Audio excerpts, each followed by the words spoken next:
రాష్ట్రంలోని యాదగిరిగుట్ట భద్రాద్రి రామచంద్రస్వామి దేవాలయ అభివృద్ధి విస్తరణ దిశగా ప్రభుత్వం ముందడుగులు వేసింది. ఇందులో భాగంగా యాదాద్రి విమాన గోపురానికి బంగారు తాపడం పనులకు CM Revanth Reddy green signal ఇచ్చారు. రాబోయే బ్రహ్మోత్సవాల నాటికి పనులు పూర్తి చేయాలని శుక్రవారం రాత్రి ఆయన ఆదేశాలు జారీ చేశారు.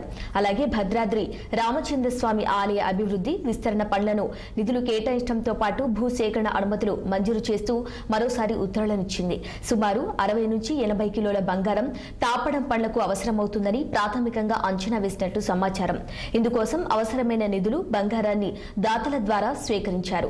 ఇక ఇప్పటికే 20 కోట్ల నిధులు 10 కేజీల బంగారం విరాళాల రూపంలో దేవాలయానికి సమకూర్చినట్లు తెలిసింది. ఇక దీనికి తోడు దేవస్థానం హుండీలో భక్తులు వేసిన బంగారం వెండిని మింట్కు పంపించి ప్యూర్ గోల్డ్ గా మార్చనున్నారు. విమాన గోపురానికి సుమారు 10,000కు పైగా చదరపు అడుగుల మేర బంగారు తాపడం చేయాలని ప్రాథమికంగా అంచనా వేశారు.